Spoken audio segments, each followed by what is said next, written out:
Olá, estamos de volta tratando sobre Maria Madalena, uma conversa apaixonante. É exatamente este o intuito deste programa, que você termine assim apaixonada por Santa Maria Madalena e querendo conhecê-la muito mais. E estamos aqui com a professora Vilma Tomaso, que é super especialista em Maria Madalena. Ela está dividindo conosco assim tantos conhecimentos das pesquisas que ela fez.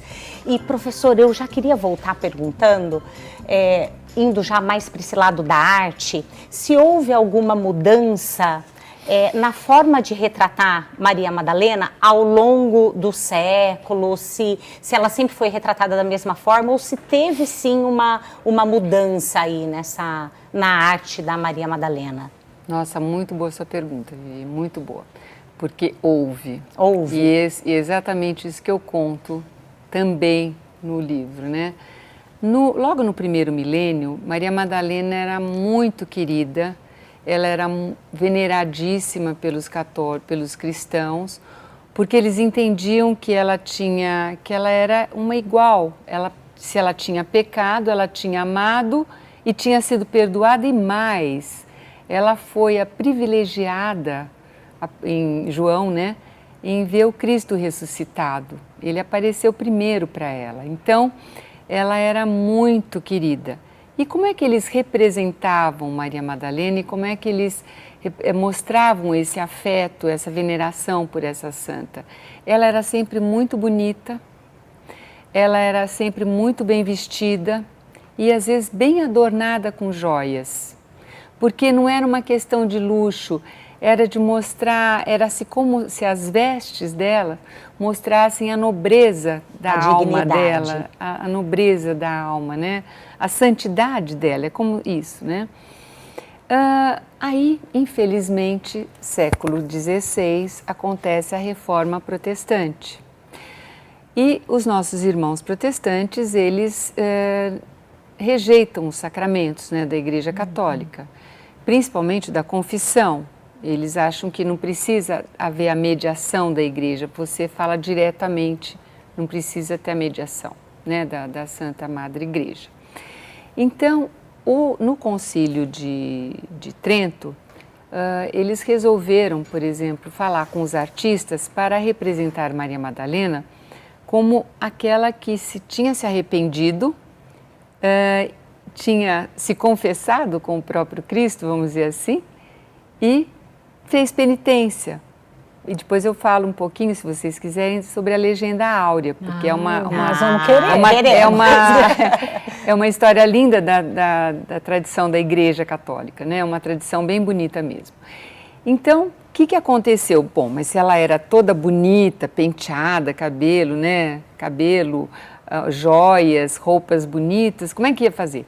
Então começaram os artistas a fazendo Maria Madalena se despojando das joias, para ela ir ficar em penitência. Fazer penitência. Depois mostravam Maria Madalena arrependida, é aí que chega Maria Madalena. Nós estamos vendo ali umas imagens. Ela está se despojando. Essa pintura é uma linda pintura de Caravaggio, imagina. É de Caravaggio. De Caravaggio. Tá vendo? Se vocês observarem no chão, assim, tem as joias dela. Olha a roupa dela, como era bonita, né? Era ela como se ela estivesse se despojando, e tem vários outros pintores que retratam ela assim. E daí mostram também Maria Madalena, ela quase sem vestes, numa gruta e em oração, né? E ela dorme numa esteira, ela tem um crucifixo para ela lembrar como a vida que ela tem que ser voltada a Deus. Tem um crânio, muitas vezes, que é para mostrar que a vida é efêmera, a vida passa logo, né? Uma outra então, imagem, essa daí mesmo, por exemplo. Então, essa é uma das imagens que mais mostra Maria Madalena com todos os atributos daquela arrependida, né? E que volta a vida totalmente a Deus, que é uma imagem bem, vamos dizer assim, encomendada pela Contra-Reforma Católica, século XVI. Porém, como ela se diz, olha só como é a imaginação humana, né? O que acontece? Ela não vai se despojando das roupas, fica lá na gruta. Os artistas começam a mostrar o nu feminino com a desculpa de mostrar Maria Madalena em penitência. Porque é como já começa a distorcer tudo. Começa século XVII, XVIII. Eu acho que a decadência maior, assim, o auge é século XIX, que realmente tem, eu chamo de arte bem herética em relação a ela, sabe? Bem herética. Porque daí, para dar o pulo de começar a inventar aquelas coisas que ela teve até uma relação com o Nosso Senhor, que é uma coisa absurda, foi um passinho, né? Então... E sabe que quanto a isso, né? Isso veio muito à tona por causa daquela obra do Dan Brown, né? O Código da Vinci. Mas eu até faço alguma referência a isso, mas muita gente também escreveu muitos livros. Uma coisa, Vivi, Isabela, eu achei bom, porque muita gente escreveu, se interessou e entendeu mais Maria Madalena, né? Teve que ir atrás da verdade. Foi atrás da verdade e encontrou. Então, no começo, quando eu tive que ler aquela obra, porque a gente estuda, né? Tem que saber tudo o que acontece. Eu falei, meu Deus, que desserviço, né? Mas depois eu fui entendendo que de todo mal Deus tira um bem.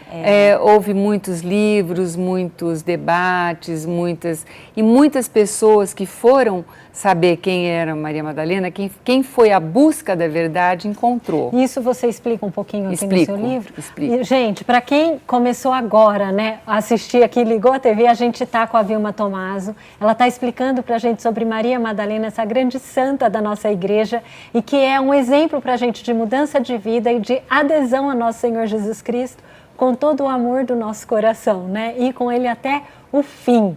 E aí a gente vai sortear um livro que ela escreveu dedicado a Maria Madalena, um livro autografado. Então ainda dá tempo de você concorrer, você pode ligar no nosso call center e se você sentir, né, o desejo de nos ajudar nessa obra de evangelização, você pode nesse momento também ficar sócio, como fez, né, a Nirce Catarina de Siqueira, de Feliz, do Rio Grande do Sul. Ela é uma evangelizadora conosco agora. Então, obrigada por sua adesão, viu, Nirce?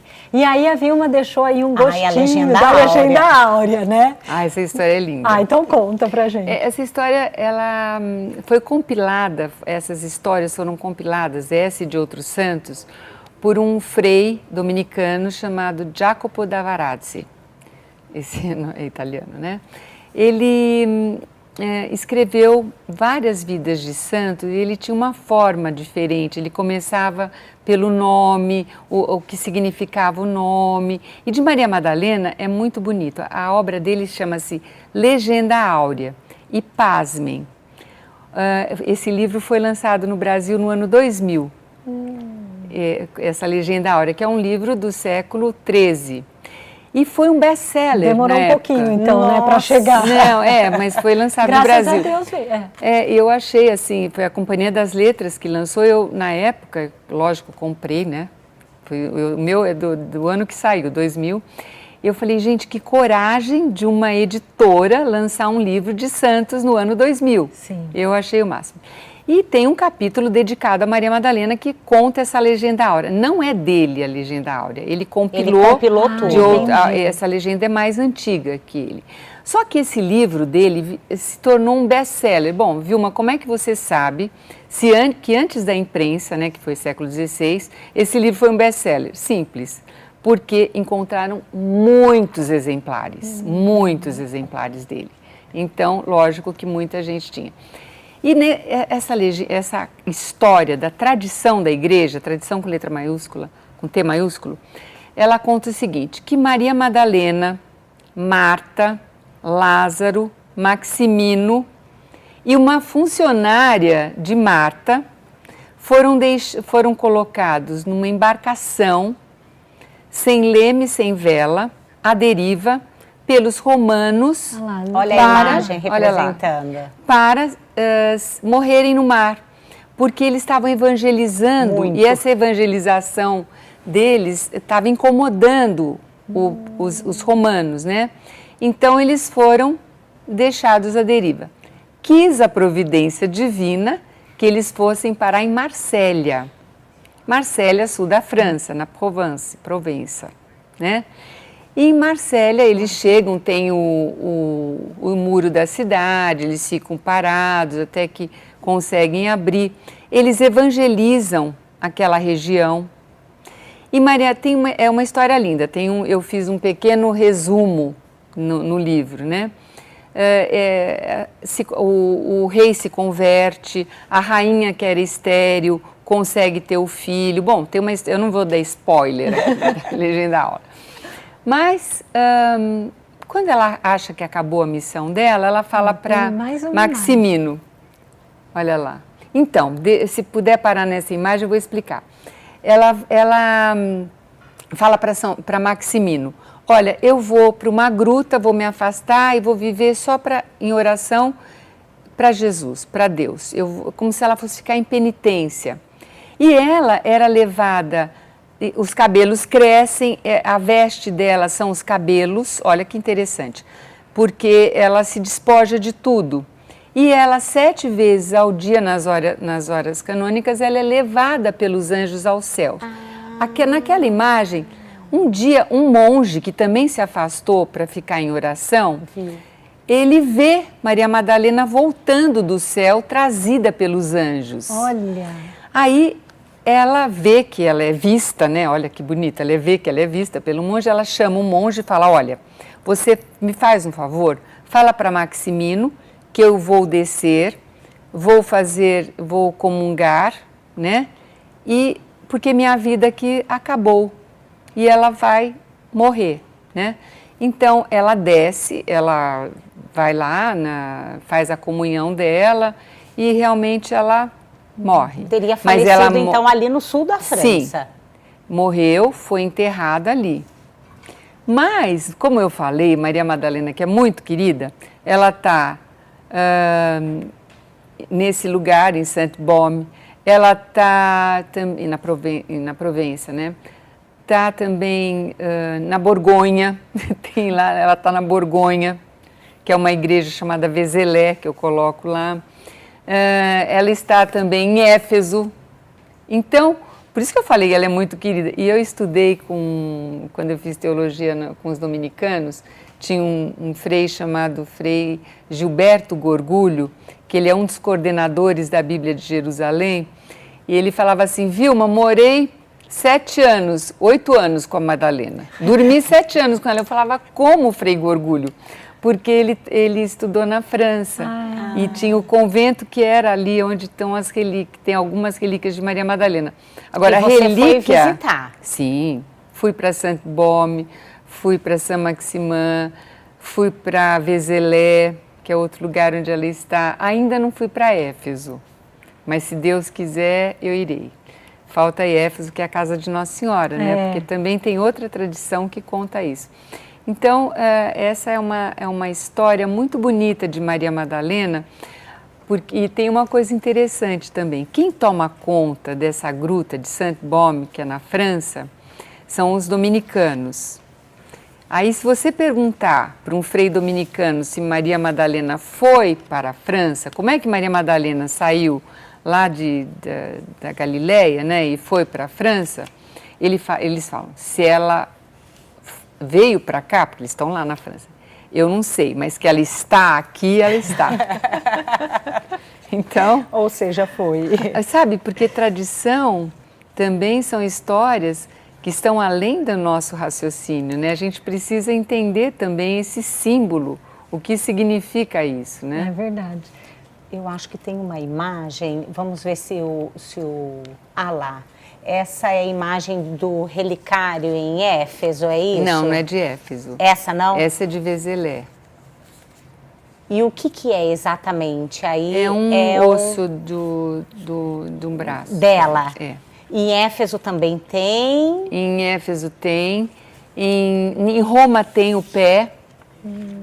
Em Roma tem uma igreja que tem o pé de Maria Madalena. Em Saint-Maximino, que é uma cidade, né, que a gente fala Saint-Maximin, na França, tem o crânio dela. Ah, é? Tem o crânio. Eu coloquei aí No livro tem. De repente, se eles colocarem, a gente mostra. É. E, Vilma, agora assim, quando a gente pensa... agora olha o pé. Esse pé está em Roma, uma igreja de Roma. Que interessante, que bonito, né? Quando a gente pensa assim, a gente tem um tempinho curto de programa ainda, mas eu queria só explorar um pouco voltar nessa questão do amor. Que é isso, essa é a grande mensagem de Maria Madalena para a gente. Isso que eu queria conversar, assim, o que hoje a gente aqui, no século XXI, né, vivendo os desafios que a gente vive hoje na nossa cultura, que está voltando aí para um neopaganismo, a gente sabe disso. Estamos vivendo um neopaganismo. Estamos vivendo, né? Não estamos nem voltando, já chegamos. Chegamos. Né? E o que a gente pode aprender com Maria Madalena e como ela pode ajudar a gente a manter o nosso barquinho, sabe? Um barquinho. O barco é um grande símbolo, né? Sim. Da nossa igreja, que é o barco que nos leva na salvação. Maria Madalena, o que me encanta nela? É realmente o amor que ela tem pelo Cristo, por Deus, por aquele homem que ela encontrou e falou, é isso que eu sempre busquei na minha vida. Ela transfere também para o outro. Porque você vê que tem uma coisinha interessante ali, né? Porque a gente tem que aprender a ler os evangelhos, a Bíblia nos detalhes, né? Se ela seguia Jesus com o próprio recurso, como outras mulheres, quer dizer, ela era uma pessoa generosa. Ela tinha essa generosidade. E a generosidade é o amor também, né? Quem não tem amor no coração não pode ser generoso. Então, uma outra coisa que a gente tem que aprender também com Maria Madalena, que eu acho fundamental, eu até nem acho ruim agora quando falam que ela foi muito pecadora. Eu falo que bom que ela foi, porque eu também sou, né? E todo mundo que tem um pouco de consciência de si sabe o quanto é pecador, né? Os santos com 7 vezes por dia, os santos. Porque não existe esse santo totalmente santo. O perfeccionista é uma pessoa que realmente quer ser tão perfeito que vai para o outro lado, né? Então, Maria Madalena é o tanto de amor que ela tem. Ela abre tanto o coração para Cristo, que Cristo habita nela, né? Não sou eu quem vivo, mas Cristo quem vive em mim. E ela consegue, no rosto dela, transparecer o rosto de Jesus, que é isso que cada cristão deve fazer. Que é chamado, né, Vilma? Que lindo. Eu acho que a melhor evangelização que a gente pode fazer não é a gente fazer discurso, não é a gente colocar o dedinho no nariz do outro. A melhor evangelização é a nossa vida, na nossa família, com as pessoas que a gente vive. É o nosso dia a dia, né? Ser outro Cristo, e que as pessoas possam dizer pra gente como falaram de Jesus, né? E passou fazendo bem. Exato. Né? E, ai, gente, olha, dava para ficar ouvindo a Vilma um tempão aqui, mas a gente vai pro sorteio agora, né? Um momento muito esperado do programa. E esse presente maravilhoso.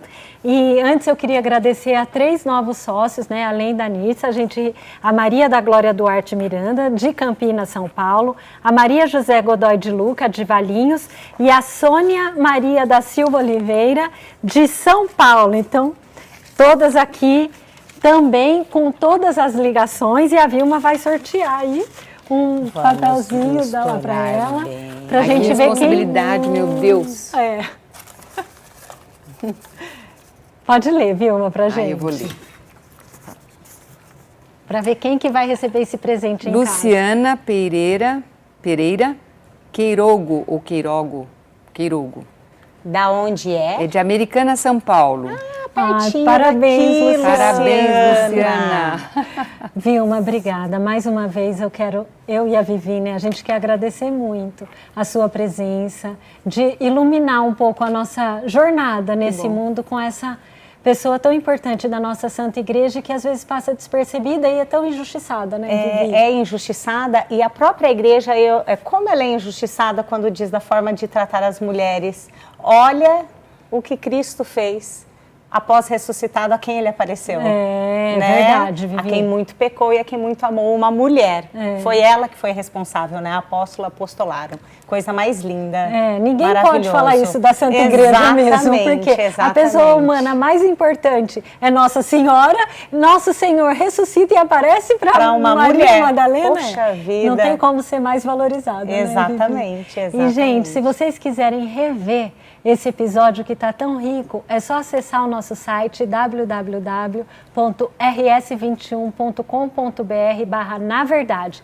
Lá você encontra este e todos os outros episódios que a gente já fez. Eu quero agradecer muito também a sua audiência, tá bom? Obrigada por ficar com a gente, por participar. Obrigada aos novos sócios. Rezem pela gente e contem também com as nossas orações. E rezem bastante pela Vilma nesse apostolado tão lindo. Agradeço. Né, de evangelizar pela arte e levando a arte para todos os lugares. E até semana que vem a gente se encontra. Fiquem com Deus.